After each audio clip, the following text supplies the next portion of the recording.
Olá, boa noite a todos. Agora estamos aí nos minutos iniciais. Já vou começar o convite para o nosso dia.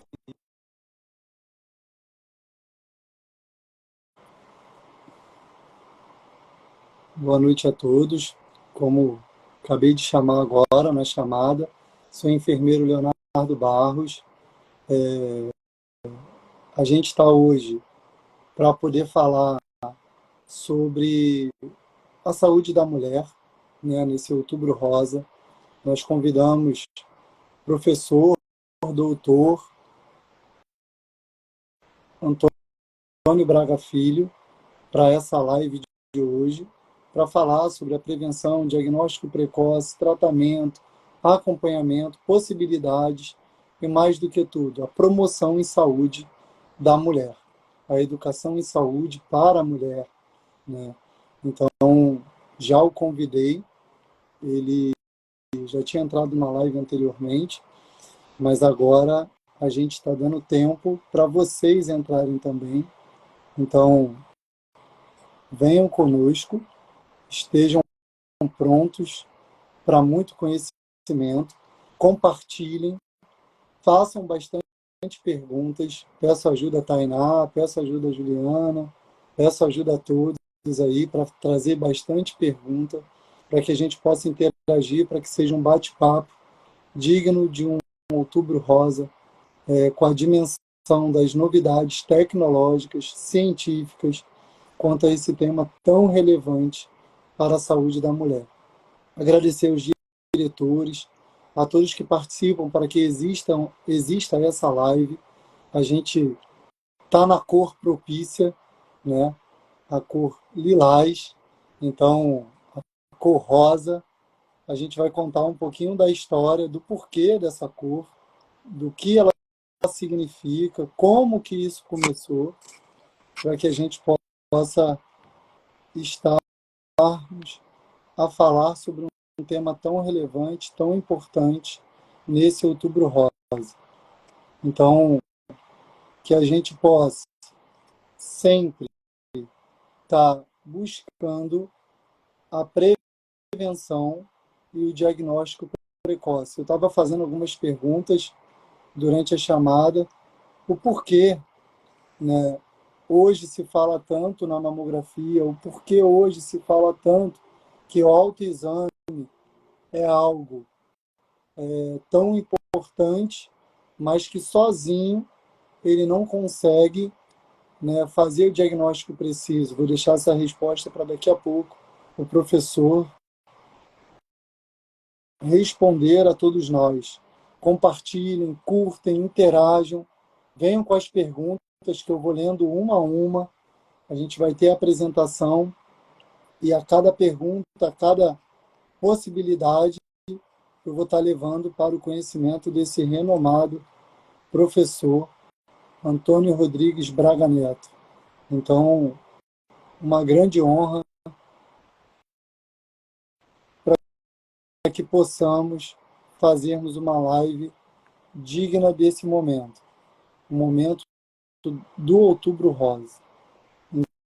Então, compartilhem, curtam bastante para que possamos. Então, contando aí uma breve história para quando o professor chegar, a gente já ter contado, começa na década de 90, no início da década de 90, no século 21, uma fundação chamada Fundação Susa Komen for the Cure, né, a cura. Essa fundação começa a disseminar a importância da prevenção do câncer de mama através de um laço rosa, e esse laço rosa começa a multiplicar sempre no mês de outubro todas as questões sociais de prevenção ao câncer e à saúde da mulher. Então virou emblemático, né, esse momento para que se falasse sobre a saúde da mulher. E por isso da cor rosa, por conta do laço, né, dado às mulheres naquele momento numa cidade americana. Ao longo dos anos, se passaram os anos, aí o professor Boa noite, professor. Uma honra. Olá, boa noite. Queria saudar a todos que nos acompanham aqui no nosso Instituto Fleming. É um prazer estar com vocês aqui, viu? Uma grande honra. Queria que o senhor fizesse uma breve apresentação, apesar de a gente ter divulgado um pouquinho, né, da história, né, do senhor na assistência à mulher, na assistência em saúde, buscando sempre a educação, a promoção e, até por fim, a prevenção e, quando necessário, o tratamento digno à população. Maravilha. Então, meu nome é Antônio Braga, eu sou médico, ginecologista obstetra, e nos últimos 20 anos tenho me dedicado a cuidar da saúde das mulheres. Fiz a minha formação em ginecologia obstetrícia, sou especialista nisso, e depois trilhei os caminhos da universidade, né? Fiz meu mestrado, meu doutorado, meu pós-doutorado na Universidade Estadual Paulista, depois fiz um pós-doutorado na Universidade de Harvard e outra no Imperial College de Londres, e aí quando volto para o Brasil, fui aprovado nos concursos para professor da UFRJ e da UF, onde eu sou professor de medicina. Tenho me dedicado também nas linhas de gestão e, nesse momento, ocupo a coordenação estadual da área da saúde das mulheres, da Secretaria de Estado de Saúde do Rio de Janeiro, onde tenho a oportunidade aí de pensar nas políticas públicas que possam impactar na vida das mulheres. Por isso eu estou muito feliz de estar aqui para conversar com vocês, com aqueles que nos acompanham no Instagram do Instituto Flame sobre o Outubro Rosa 2023. É um enorme prazer, eu agradeço o convite do Instituto para estar aqui. Eu estava falando um pouquinho, né, fazendo uma introdução sobre o início da década de 90, quando a Fundação, né, Komen for the Cure começa a falar sobre a questão da importância da saúde da mulher e da prevenção do câncer, através de laços rosas que ficam emblemáticos nessa cor rosa até os dias de hoje. Falei um pouquinho sobre a história do Brasil, onde no mausoléu lá em Ibirapuera foi o primeiro local de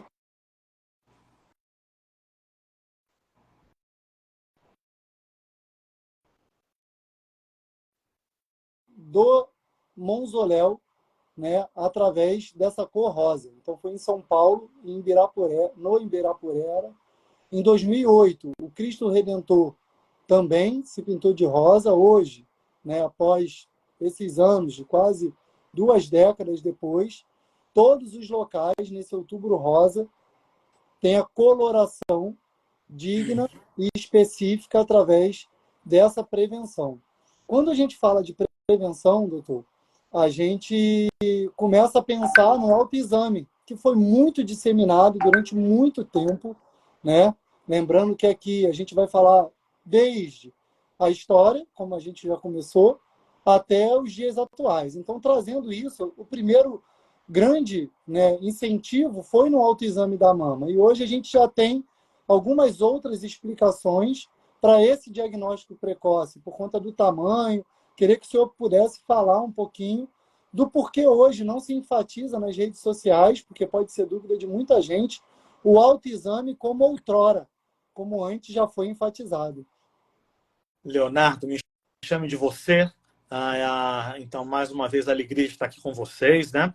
É importante dizer assim que o Outubro Rosa, ele mundialmente ele é celebrado desde a década de 90, como você bem pontuou, mas a partir de 2018, o Brasil oficialmente institui o mês de outubro para o mês de conscientização sobre o câncer de mama, num conjunto de ações que nós chamamos de Outubro Rosa, né?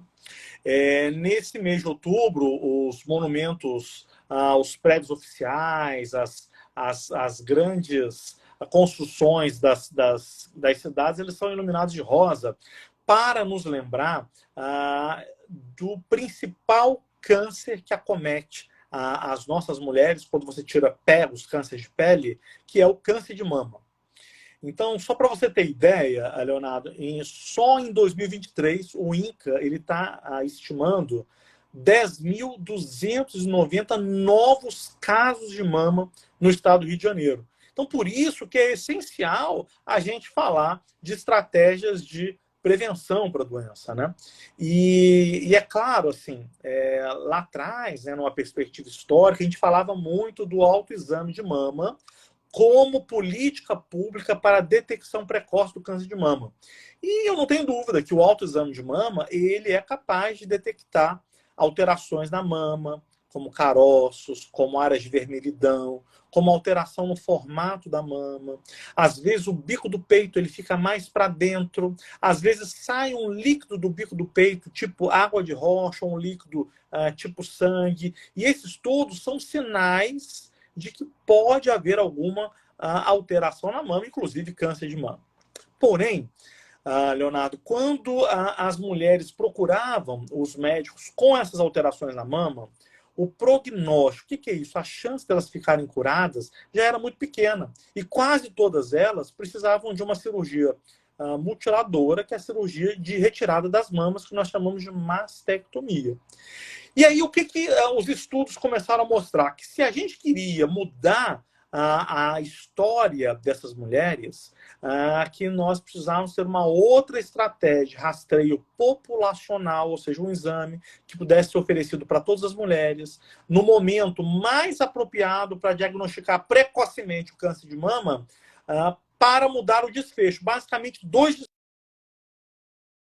desfechos. E o segundo desfecho, que ele é até mais, a gente chama de um desfecho duro, mais essencial, que é curar essa mulher, fazendo com que ela não morra do câncer de mama. Quando nós analisamos esses dois desfechos, o autoexame de mama não é um bom exame para rastreio populacional. E para isso, um exame muito melhor, que é capaz de detectar precocemente o câncer de mama, muitas das vezes permitindo com que o tratamento nem envolva a retirada de toda a mama, e certamente que o tratamento possibilite a cura dessas mulheres. Esse exame populacional de rastreio para todas as mulheres se chama mamografia. Perfeito. O senhor falou que depois de 2018 teve um aumento muito grande para a procura também, né, desse diagnóstico precoce, dessa detecção precoce. A gente observa, né, eu fui dar uma olhada, porque acaba, né, que a gente começa a ter uma atenção também, aumentou mais de 37% só no ano de 2020 das mamografias. E hoje a gente vê que a maioria dos hospitais, das clínicas vinculadas ou conveniadas ao SUS, disponibiliza essa mamografia. As mulheres que trabalham hoje, né, quais são, dentro da política de saúde, quais são as possibilidades que ela tem, como que elas podem buscar isso, porque elas têm uma jornada de trabalho, né, dita como a tripla jornada de trabalho. Ao longo desse processo, como que elas podem fazer essa busca para essa realização desse exame? Então, essa sua fala é importante porque as nossas mulheres, elas têm múltiplas jornadas de trabalho, né? E acabam que muitas das vezes não se cuidam como deveriam se cuidar, exatamente porque tem o trabalho, tem as atividades do lar, muitas das vezes precisam ajudar os seus filhos, então é muito sacrificante a vida das mulheres, né? Mas é essencial salientar que ela precisa, periodicamente, procurar o serviço de saúde para ter acesso aos cuidados básicos de prevenção. E é óbvio que no mês de outubro nós falamos muito do Outubro Rosa, mas ela tem que avaliar se ela não está com pressão alta, ela tem que avaliar se ela não está com diabetes, ela tem que fazer o seu preventivo do câncer de colo de útero, o seu Papa Nicolau, e também fazer a mamografia contraindicada. Para isso, desde 2018, nós temos uma legislação que ela permite que uma vez ao ano todos os funcionários eles possam ter um dia de trabalho por ano abonado para uma consulta médica. Então, nessa consulta médica, espera-se que o profissional seja capaz de fazer uma avaliação da mama, seja capaz de escolher o preventivo dessa mulher e aí solicitar uma mamografia para essa mulher se ela tiver na faixa etária indicada para fazer esse exame. A gente pode falar um pouco mais sobre isso à frente. Mas é essencial que mesmo as mulheres trabalhadoras, elas tenham a consciência de que é fundamental, ao menos uma vez por ano, procurar um serviço profissional de saúde para que ela possa ali fazer, quando indicado, os exames de rastreio. Então, existe uma lei que dá um dia de trabalho garantido por ano para que ela possa fazer o seu cuidado preventivo da saúde em geral. Então, isso é muito importante para que todas as mulheres que estejam nos assistindo, de que é reservado esse dia, que esse dia ainda tem dentro do ano um mês onde aumenta essa possibilidade, mas isso não significa que tenha que ser em outubro, pode ser em qualquer mês, em qualquer momento.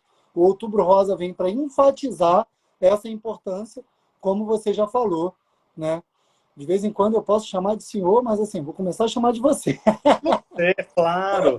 Agora, uma coisa importante, Leonardo, é claro que a gente vinha num crescente de mamografia, você está correto na sua avaliação. Porém, é importante eu registrar e compartilhar isso com as pessoas que nos veem aqui nessa live do Instituto Fleming, que de 2020, 21 e 22, por conta da pandemia, nós tivemos uma redução no número de mamografias e, assim, esperado, porque nós vivemos aí o maior desafio médico-sanitário da história da humanidade, que foi a pandemia de Covid, e as pessoas elas ficaram mais em casa e todo o aparato do serviço de saúde, em todas as especialidades, ele precisou se dedicar aos casos de Covid.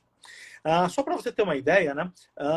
No ano de 2020, o estado do Rio de Janeiro fez apenas 115 mil mamografias.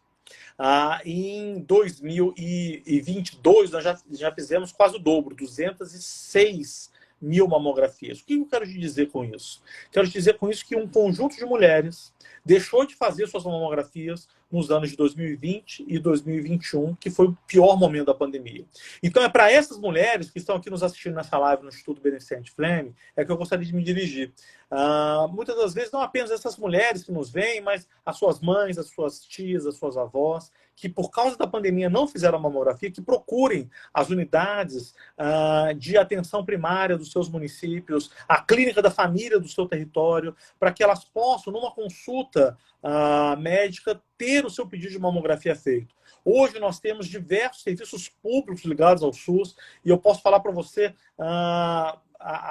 os serviços que nós temos, esse atendimento da rede estadual, o Instituto Rio Imagem do centro da cidade, o Rio Imagem Baixada, nós temos o Hospital da Mulher, nós temos diversos cenários hoje que fazem a mamografia gratuitamente, ligado ao SUS, que basta você pegar o pedido da atenção primária, é feita a regulação para realizar esse exame e rapidamente as nossas mulheres conseguem fazer esse exame. Então, mamografia é um exame essencial. E aí eu queria falar um pouquinho sobre quem são as mulheres que devem fazer a mamografia, Leonardo.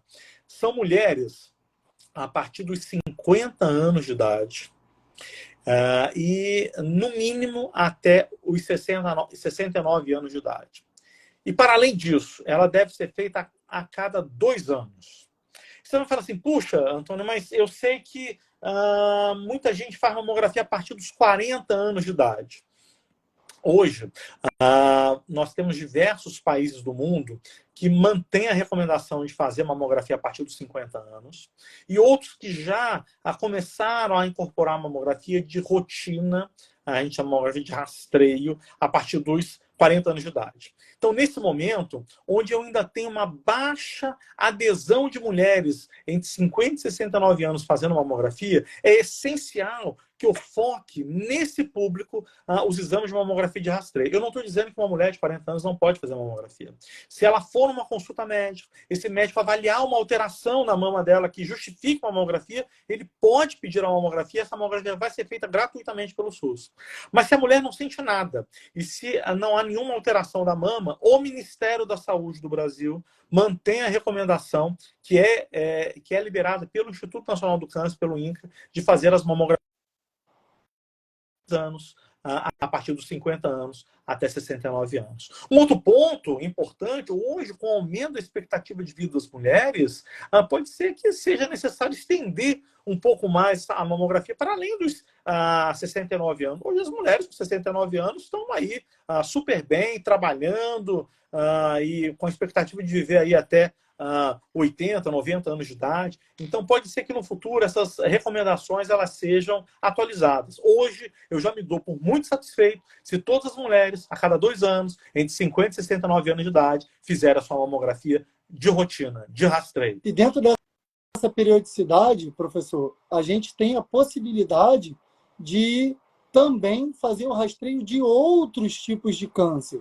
Então, há a questão do câncer de mama, mas também tem a questão da visita periódica para o preventivo, né? O exame Papa Nicolau, como é dito, o exame ginecológico. E dentro desse processo, vai se investigar no exame físico, numa anamnese, todo o histórico, né? A história familiar, para que seja sugerido.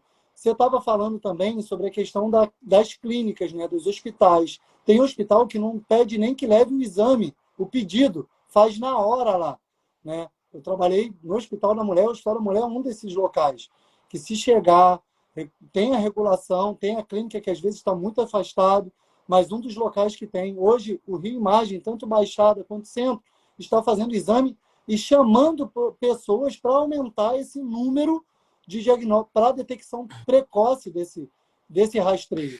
Dentro disso, como que a organização desses exames periódicos dentro da jornada de trabalho, como já foi dito, que tem um dia específico, se esse dia for usado para uma outra situação de saúde, ainda assim, indo à clínica da família, indo até os locais de atenção primária, como que seriam essas recomendações em momentos? E aquela mulher que, durante o autoexame, teve essa detecção, que a gente falou no início, e ela precisa de rastrear.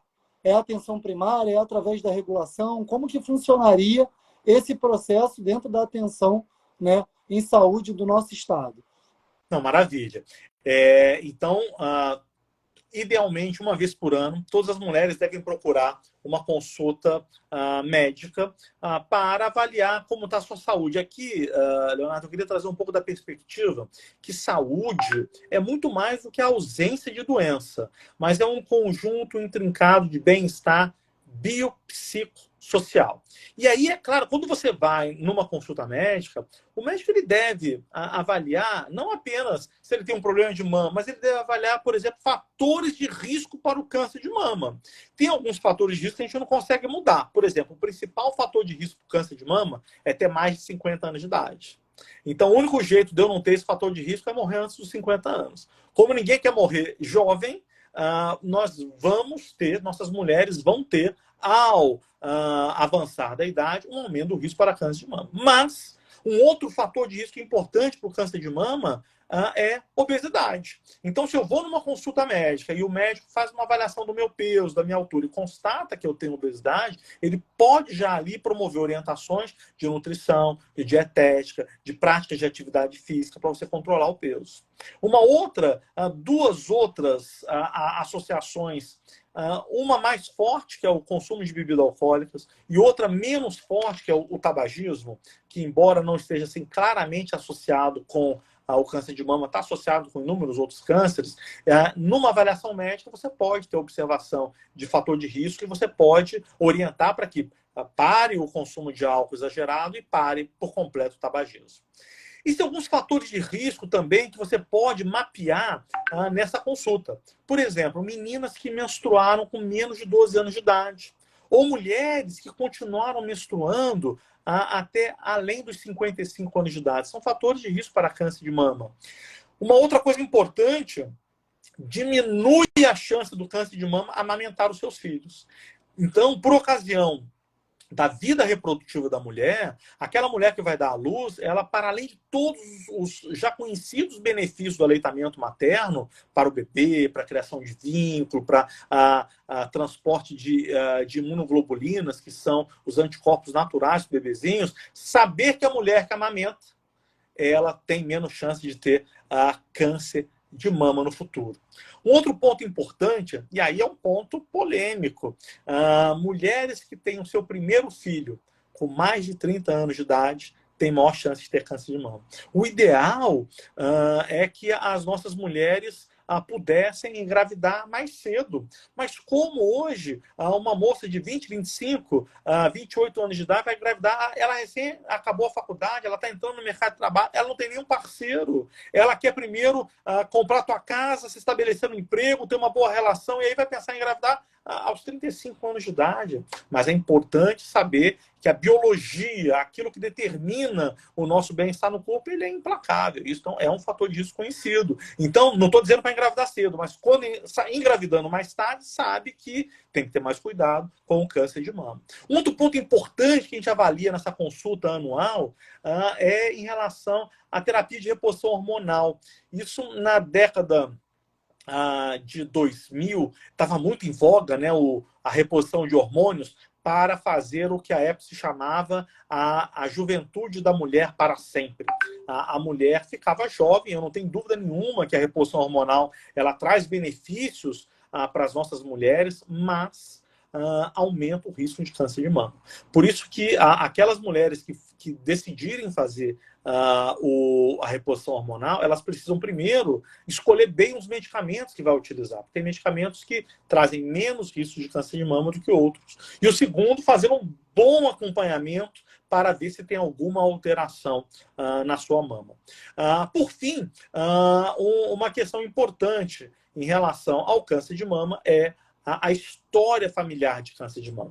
Quando nós falamos que o rastreio ele deve começar aos 50 anos de idade, isso é para todas as mulheres. Mas se eu tenho uma mulher cuja mãe teve câncer de mama aos 45 anos de idade, o rastreio para essa mulher deverá começar, dessa sua filha, deverá começar 10 anos antes. Não necessariamente com mamografia, eventualmente ela pode fazer ultrassonografia de mama, mas algum cuidado ela precisará ter porque ela tem um fator de risco maior para ter câncer de mama. Então é muito importante que isso seja feito numa avaliação periódica com seu ginecologista ou com seu médico de saúde da família. Você me diz assim, mas aí ela vai utilizar o seu dia para fazer isso. Depois vai fazer a mamografia, eventualmente ela vai no serviço de saúde, ela pega uma declaração de comparecimento. É importante também, gente, que os nossos patrões, né, que os empregadores, eles entendam que os profissionais eles precisam ter saúde para continuar trabalhando. Então tem um pouco de sensibilidade, de entender que a sua colaboradora, que a sua trabalhadora, que a sua profissional está indo fazer um exame que é fundamental, que não precisa ser feito todo ano, gente, pode ser feito a cada 2 anos. Então, nós estamos falando aí de a cada 2 anos, um dia para fazer a mamografia, outro dia para fazer o preventivo. Nenhum empregador vai falir o seu negócio ou ficar mais pobre fazendo isso. Ao contrário, ele está garantindo que a sua colaboradora, que a sua profissional está com saúde. Isso faz parte do investimento na sua rede de trabalho. A Tainá trouxe uma coisa bem moderna, né, dos dias atuais, que é o Implanon, né? Se ele tem impacto no risco, como o senhor falou do hormônio, ela logo deve ter perguntado por conta disso, como você falou do hormônio. Tainá, o Implanon é um método contraceptivo, é um implante que coloca aqui embaixo do braço, um implante subdérmico de um produto chamado etonogestrel. É um produto seguro e não há nenhuma relação clara com o uso do Implanon e a ocorrência de câncer de mama. E eu posso estender a minha fala, não há nenhuma relação clara, inequívoca, com o uso de anticoncepcional injetável, hormonal, vaginal, intrauterino e a ocorrência de câncer de mama. O que nós temos sim é o uso de terapia de reposição hormonal e associação com o câncer de mama. Não é para contraindicar a terapia de reposição hormonal. Nosso princípio é fazer no momento certo, pelo menor tempo possível, utilizando as melhores formulações para aquela paciente. Fazendo dessa forma, você tem os benefícios da reposição hormonal cardiovascular, óssea, de qualidade de vida, e está dentro de uma faixa que seria uma faixa que eu consigo manejar esse risco aumentado do câncer de mama. A gente falou sobre a atenção primária em saúde, sobre a história do que a gente trouxe, os fatores de risco, como que é a avaliação, desde o ginecologista, né, que são anuais. Contudo, o autoexame e o processo é importante, você colocou isso, que não é para deixar de ser feito o autoexame. Contudo, para uma detecção precoce é importante saber, através de um exame chamado mamografia, da sua importância.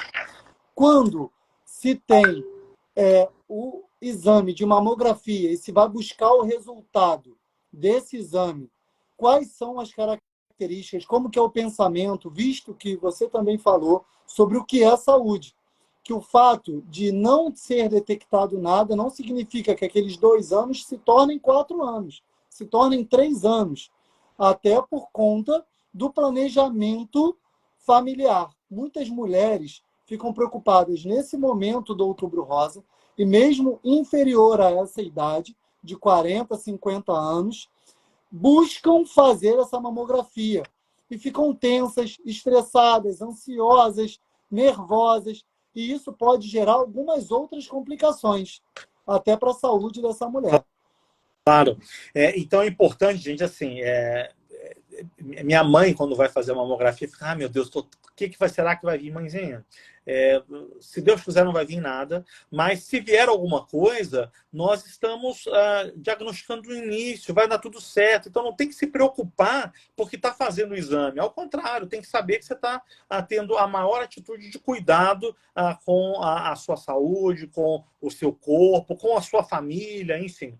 Uma outra questão importante, é claro que a minha fala até então foi centrada nessa consulta com o médico ginecologista, mas eu queria muito poder marcar, sabe, Leonardo, na atenção primária nós temos uma rede de profissionais que é muito maior do que o médico. Então, nós temos aí uma potente rede de enfermeiros da saúde da família, que eles também podem fazer essa avaliação, de uma avaliação inicial, inclusive com o exame da mama, para detectar alguma alteração, inclusive colocar aquela paciente numa consulta emergencial com o ginecologista. Então, eu queria poder muito também dar essa palavra de reconhecimento aos nossos enfermeiros, da atenção primária, que atuam junto com os médicos da atenção primária nesse diagnóstico precoce. Feito esse atendimento e pedido a mamografia ele é um exame simples, mas que na hora do exame pode causar algum desconforto para as mulheres. Então eu queria falar um pouquinho sobre isso, né? Eu sinto muita dor na hora do exame. É um exame que pode trazer algum desconforto. E aí, meninas e senhoras que estão nos vendo aqui nessa live do Instituto Beneficente Fleming, eu vou pedir para vocês tolerarem esse incômodo. Às vezes, a mamografia não aperta muito, ela não fica bem feita. Então, o exame bem feito acaba que precisa apertar um pouco mais a mama para, enfim, detectar essas alterações que são precoces da mama. Eu não quero ver o nódulo da mama, eu quero ver alterações como microcalcificações, eu quero ver coisas antes do nódulo. O quanto mais precoce, melhor para a gente fazer um diagnóstico mais cedo. Algumas vezes, e aí é importante, nesses momentos de campanha do Outubro Rosa, meninas mais jovens, com menos de 50 anos, ou às vezes até com menos de 40 anos, querem fazer mamografia. Dizer que para essas mulheres, em especial aquelas com menos de 40 anos, mamografia não é um bom exame. Vou dizer por quê? Porque a mama nessa idade é muito densa, a mamografia não consegue ver nada. Por isso que nessas mamas que são muito densas, são as mamas jovens, a ultrassonografia de mama, ela é muito mais indicada do que a própria mamografia. E mesmo nas mamas das mulheres com 50 anos ou mais, às vezes elas têm densidades que não permitem um melhor exame. E aí nós precisamos complementar a mamografia com a ultrassonografia da mama. E algumas vezes o resultado ele é muito sugestivo do câncer de mama, e aí com esse laudo alterado é necessário, não estou dizendo que tem câncer de mama, mas nós temos que investigar melhor. E aí é necessário fazer as biópsias da mama.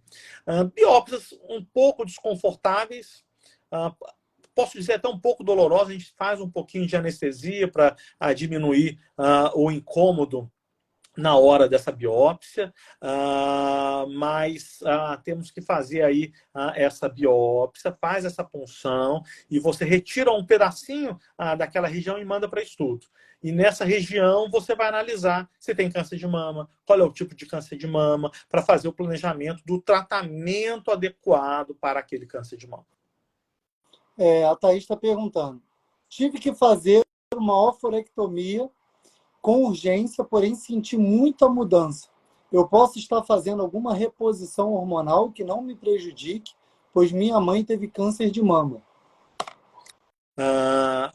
Oforectomia dos dois ovários, né, Thaís? Se você tirou um ovário só, aquele outro ovário ele produz hormônio, né? Mas se você, eventualmente, a mulher que tirou os dois ovários, ela não produz mais hormônios femininos. E é muito ruim a mulher ficar sem hormônio feminino, em especial mulheres jovens, mulheres que ainda estavam menstruando. Para essas mulheres, sim, é importante fazer reposição hormonal, porque ela previne osteoporose, previne algumas doenças cerebrovasculares, previne até câncer de intestino. Mas toda reposição hormonal, Thaís, aumenta a ocorrência de câncer de mama. Então, aí o que nós temos que ver é qual é a melhor reposição hormonal para cada paciente. Então, uma reposição hormonal que vai aumentar menos o risco de câncer de mama. Então, para o menor período possível, aí sim nós fazemos essa escolha. Para mulheres que querem fazer reposição hormonal mais tardiamente, que é a imensa maioria das mulheres, a esses riscos ainda são maiores ainda, e aí, cuidado, tem que fazer mamografias mais periódicas, tem que fazer um acompanhamento mais de perto, aí não dá para fazer mamografia a cada 2 anos, nós temos que fazer mamografias em intervalos mais curtos. Então, não dá para fazer reposição hormonal achando que está tudo tranquilo, porque, na verdade, você precisa ter um cuidado maior. Mas as nossas unidades da atenção primária, da rede SUS, elas estão preparadas para fazer a reposição hormonal, estão preparados para fazer a mamografia, tanto de rastreio, quanto nesses casos de alteração ou de segmento de reposição hormonal. Então, avaliar direitinho caso a caso, e a mulher, obviamente, ela poderá escolher se quer fazer reposição hormonal, sabendo os riscos, ponderando os benefícios, respeitando a autonomia do corpo dela e a mulher que decide o que ela quer fazer da vida e da saúde dela. Uma pergunta importante sobre mitos, né? A questão do uso do sutiã, a questão de apertar a mama, todas essas questões que sempre são ditas popularmente. O que você pode trazer para a gente sobre isso? Mitos, vou colocar mais um mito. Desodorante Rolon, depilação. Então, gente, nada disso está associado com câncer de mama. Então, o que está associado com câncer de mama é viver muito, tomar hormônios depois da menopausa, não ter amamentado, consumo de bebida alcoólica, obesidade, sedentarismo. Esses são os fatores clássicos, junto com os fatores genéticos, né? Nós temos aí algumas mutações genéticas. Por exemplo, tem 2 genes que são muito conhecidos que, quando presente, aumentam a chance de ter câncer de mama, que é o gene do BRCA1 e BRCA2. São mutações genéticas. Inclusive, aquela atriz americana famosa, Angelina Jolie, ela teve familiares com câncer de mama e câncer de ovário. Ela fez um teste genético que mostrou que ela tinha essa mutação e ela optou por uma cirurgia que a gente chama uma cirurgia de mastectomia profilática. Ela retirou a mama, mesmo sem ter doença. Porque ela tinha uma chance tão grande de ter a doença, e ela fez esse estudo genético e optou, baseado na sua autonomia, de retirar a sua mama para tentar reduzir a chance de ter câncer de mama. Mama e ovário. Ela fez essas 2 cirurgias. Nesse caso aí, teria sido a cariotipagem, né? Ela fez a avaliação de cariótipos, não? Cariótipo não. Cariótipo é normal, é um exame de sangue que busca essa proteína, que é uma proteína chamada BRCA1, BRCA2, mutada, ou seja, ela tem uma alteração num exame de sangue que faz isso. Não está indicado de rotina, mesmo porque ela não é uma mutação tão frequente, mas quando eu tenho história familiar de câncer de mama, pode estar indicado uma avaliação com o geneticista, que é o médico que avalia os riscos dessas doenças genéticas, e aí, em casos selecionados, pedir a avaliação dessa mutação e, a partir daí, fazer um aconselhamento que diz, olha, a tua chance é maior, você pode acompanhar mais de perto, ou ao contrário, olha, a sua chance é maior, talvez você queira fazer uma cirurgia profilática, poupadora de risco, e aí individualizando caso a caso. A Nuclécia trouxe aqui que você fez, foi tratada, né, por você, teve uma gravidez molar, né? trazendo essa questão da nuclécia, as gravidezes que existem com risco, de alto risco, tem alguma cooperação para a questão dos tipos de câncer? Você trouxe para a gente a questão da amamentação, porque pode ter muita mulher, muita mãe que tem as suas dificuldades em amamentar, que pode estar pensando, quando você trouxe pensando que trouxe em situações de saúde, a pessoa que tem a possibilidade de amamentar. Mas essas mulheres que não têm a possibilidade de amamentar, ainda assim, com alto risco da sua gravidez, tem algum dado científico que implique nisso ou não? Tá, então vamos lá. Em relação à nuclécia querida, um beijo. Mande notícias. Sempre um prazer ver minhas pacientes de mola curadas. Não há nenhuma relação entre ter tido mola e aumentar câncer de mama. Tá? Então, fique tranquilo em relação a isso. Em relação ao aleitamento, amamentar diminui a ocorrência de câncer de mama. A imensa maioria das mulheres pode amamentar, deseja amamentar. Amamentar não é simples, tá? Desculpa, Léo, eu não posso deixar de comentar. A secretária estadual de saúde acabou de entrar, queria poder saudar. Eu vi também que a doutora Fernanda Fialho entrou na live, que é a nossa a subsecretária. Saudar os colegas, vi que a doutora Fernanda Couto, uma colega nossa de São Paulo, está na live. Saudar todos os amigos que eu estou vendo aqui. É um prazer estar com vocês aqui nesse momento que a gente está fazendo uma live com o Instituto Beneficente Fleming para falar sobre câncer de mama. Então, boa noite, secretário. Um prazer ver a senhora aqui na nossa live. Estamos falando, secretária, aqui da importância do Outubro Rosa, das nossas mulheres fazerem as atividades de prevenção, porque novos casos de câncer de mama no estado do Rio de Janeiro. Então, nós temos que prevenir. Nós temos aí as facilidades de fazer a mamografia no Reimagem Baixada, no Hospital da Mulher. Nós temos hoje, sabe, Leonardo, o mamógrafo móvel. Esse mamógrafo móvel é muito interessante. Ele é um caminhão, e dentro desse caminhão tem um mamógrafo e tem um aparelho de ultrassom também, que faz também as ultrassonografias para as nossas mulheres, já faz tudo na hora. E quando esses mamógrafos móvel vai nos municípios, nós temos 92 municípios do estado do Rio de Janeiro, ele fica lá uma semana. Quando ele fica lá uma semana, ele zera a fila de mamografia do município. É muito impressionante. Quando eu analiso assim, os dados, eu vejo que nós precisamos, secretário, comprar mais um mamógrafo. Eu já dando despesa na secretaria. Mas tem que comprar mais um mamógrafo, porque tem que ampliar a ação, porque essa é uma ação que está dando certo. Obrigado, secretário. Muito obrigado. Então, ter um mamógrafo móvel é muito estratégico para a gente, porque eu estou falando de municípios, às vezes, Leonardo, que está mais fora da capital, que precisa ter um suporte de um mamógrafo que atende a população rural. Então, é importante. Muitas das vezes, a gente fala assim, a mulher tem que fazer mamografia. Ela tem que fazer, mas não sabe da dificuldade que é do nosso povo, que às vezes mora longe, que às vezes tem dificuldade do dinheiro da passagem. Não é tão simples assim. A gente tem que ter um pouco de sororidade para as nossas mulheres que muitas vezes têm dificuldade. Você mesmo colocou aí a dificuldade de fazer o exame, dificuldade do patrão que não libera. Então, não é tão simples assim, mas eu quero dizer que tem facilidades. Nós precisamos incentivar nossas mulheres para fazer os exames. Aquelas que eventualmente não podem amamentar, e voltando para terminar essa pergunta, eu acho que pode eventualmente doar o leite. Hoje nós temos aí as doações de leite, que abastecem os nossos bancos de leite humano, que conseguem manter o aleitamento dessas mulheres, e com isso elas ganham o benefício para não ter esse risco maior do câncer de mama pelo fato de não ter amamentado. Enfim, é um conjunto de atividades que nós devemos ter para garantir o diagnóstico precoce e o tratamento oportuno. Eu queria falar um pouquinho de tratamento. No tratamento, sabe, Leonardo, existe duas leis muito interessantes. A primeira delas é a chamada lei dos 60 dias, Leonardo. Depois que a mulher tem um diagnóstico de câncer de mama, nós temos que garantir o tratamento dela em 60 dias. Nós temos que melhorar isso. ainda demoram mais tempo para as nossas mulheres começarem o tratamento.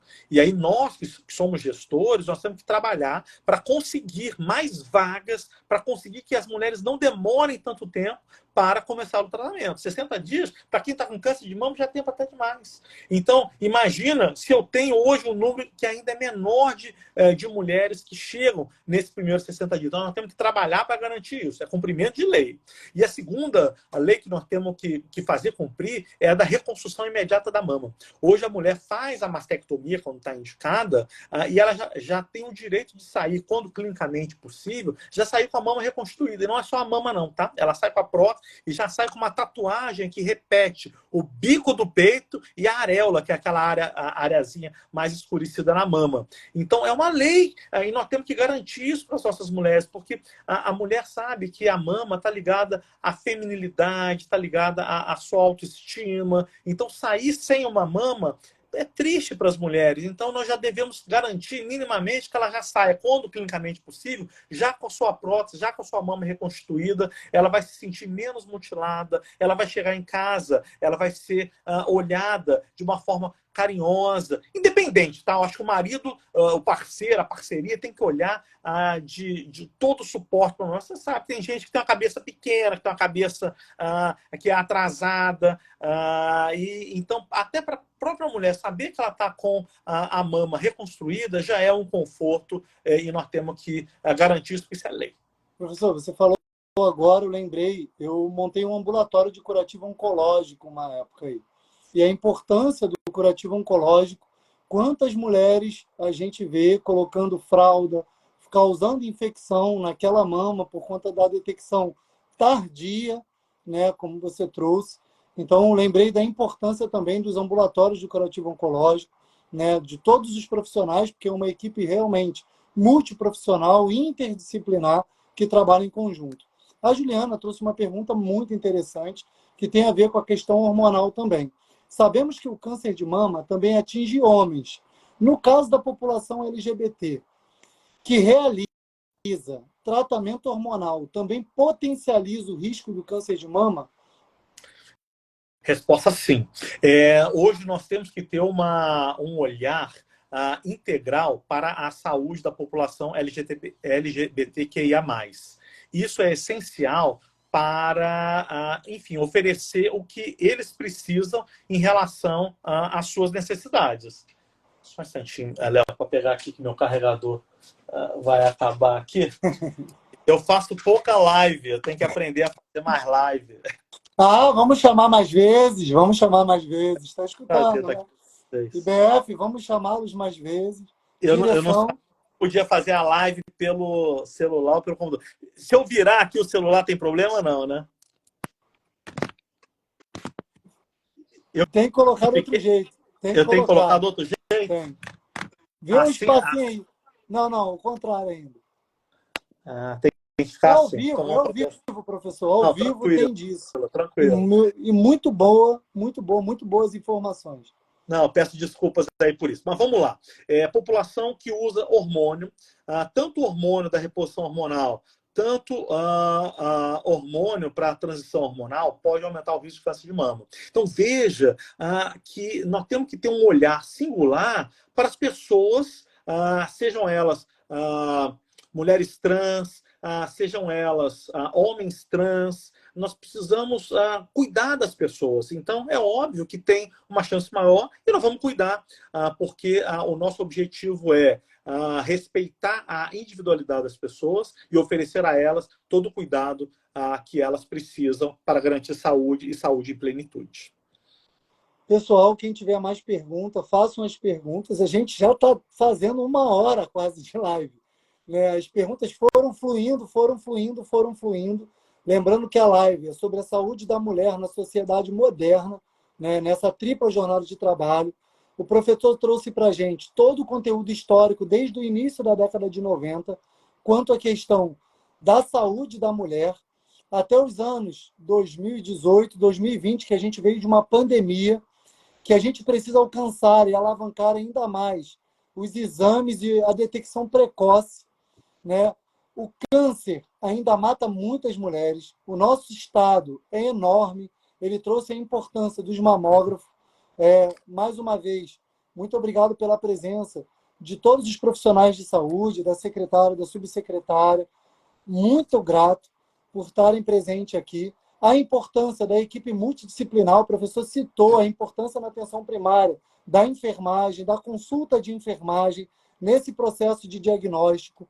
Na atenção, tanto pública quanto privada, a importância de se ter consultas cada vez mais para a detecção precoce e não para a detecção tardia, a importância disso. E, através disso, os mamógrafos que rodam todo o estado, fazendo mamografia e duplicando, triplicando a quantidade. Então, todo mundo que está assistindo a live, fale para o seu vizinho, para a sua vizinha, a importância de fazer a mamografia. Como o professor bem disse, nós temos hoje o Rio Imagem Baixada, nós temos hoje o Rio Imagem Centro, nós temos hoje os hospitais da mulher, Supercentro, nós temos hospitais que fazem tanto a ultrassonografia quanto a mamografia.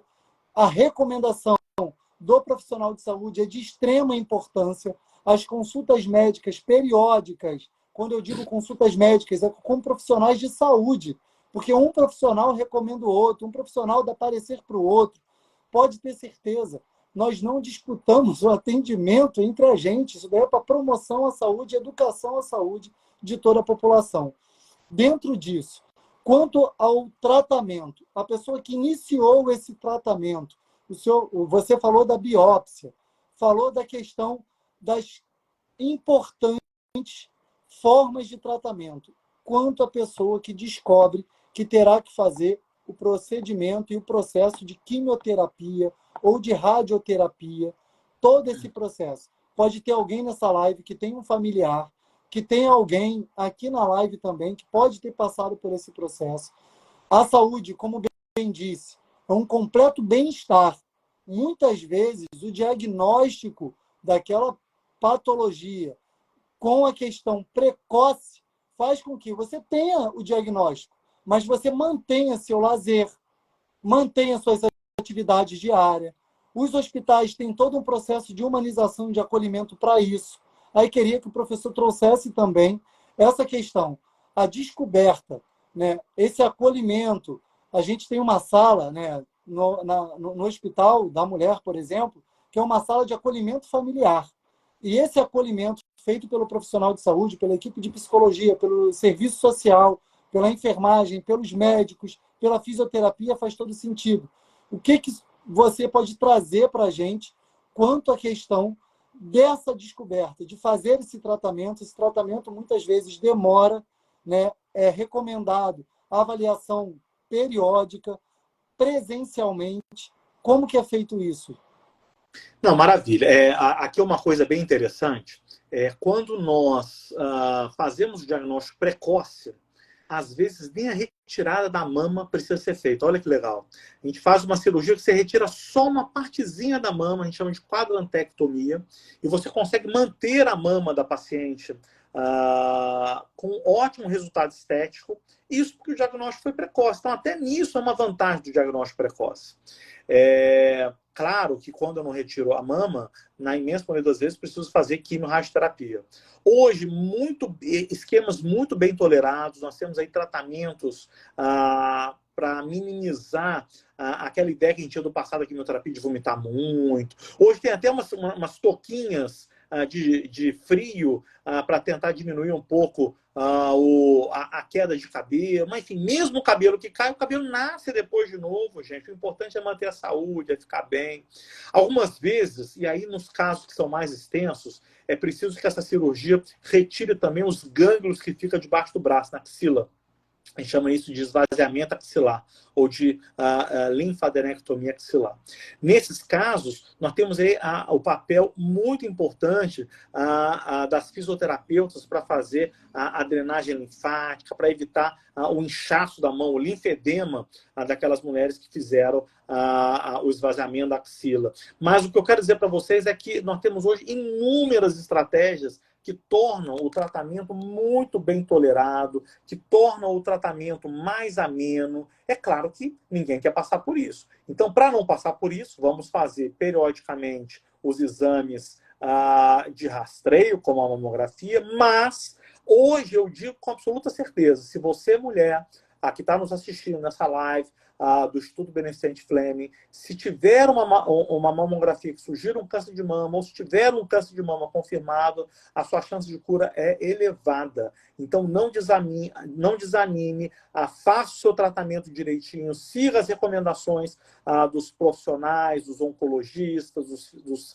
fisioterapeutas, dos enfermeiros, que vão ajudar nos curativos, que vão fazer o acompanhamento, a navegação ao longo de todo o seu tratamento, não te deixando faltar as consultas, faltar as revisões, faltar as quimioterapias, e daqui a pouquinho você vai estar curada. E certamente vai conseguir aí ter uma vida longa, uma vida cheia de alegria. Não desista da sua vida, cuide de sua saúde, primeiro para não ficar doente. Mas se eventualmente adoecer e tiver um câncer de mama, lute pela sua vida, para ver o seu filho crescer, para manter a sua família unida e, acima de tudo, para poder viver as delícias da vida. O Outubro Rosa é um mês para a gente lembrar das delícias da vida. Não é mês para lembrar do câncer de mama. É um mês para lembrar que eu tenho que cuidar da minha saúde enquanto pessoa, enquanto mulher, para eu gozar a vida. Não é para pensar na doença, não. É para pensar nas coisas boas da vida. Quero agradecer. A gente sempre no final tem uma foto, então se prepare para a foto. Né? Tainá, conheceu a Tainá, né? Tainá, então a Tainá é a pessoa... Você tem que me ajudar, Tainá. Desculpe aí as falhas da live, Tainá. Vamos lá, Tainá. 1, 2, 3 e já!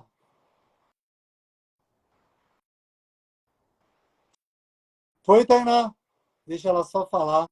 Quero agradecer muito, professor. Lembrei da sua palestra lá na titulação do Hospital da Mulher como hospital, né, acreditado, amigo da criança.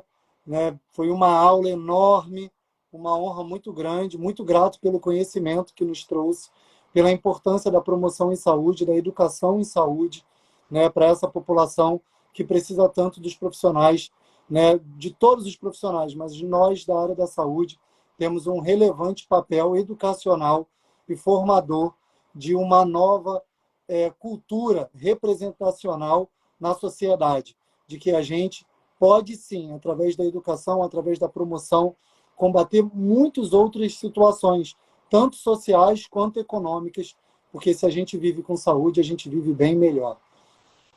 A mulher é o esteio da família, Leonardo.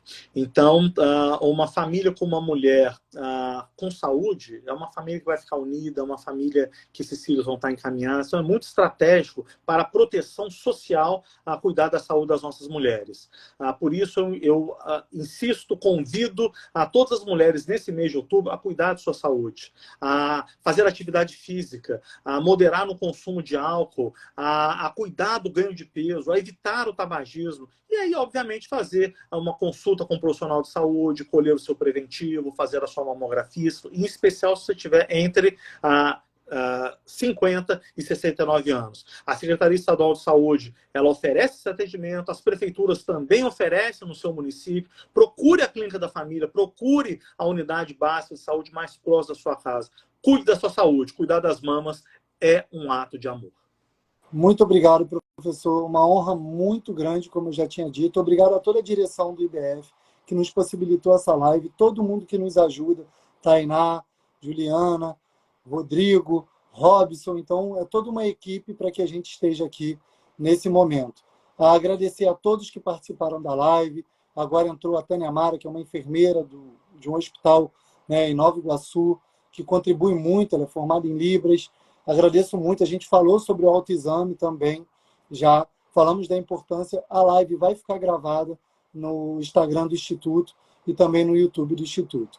Muito obrigado. Um grande abraço, professor. Boa noite. Um bom feriado. Fica com Deus. Tchau, pessoal. Obrigado, Leonardo. Foi um prazer, viu? Agradeço a oportunidade, estou à disposição e tudo que for ligado à promoção da conhecimento em saúde, à literacia em saúde, ao empoderamento das mulheres e à disseminação de boas informações, conte comigo, estou à disposição do Instituto. Um abraço forte, ótima noite. Obrigado. Muita honra.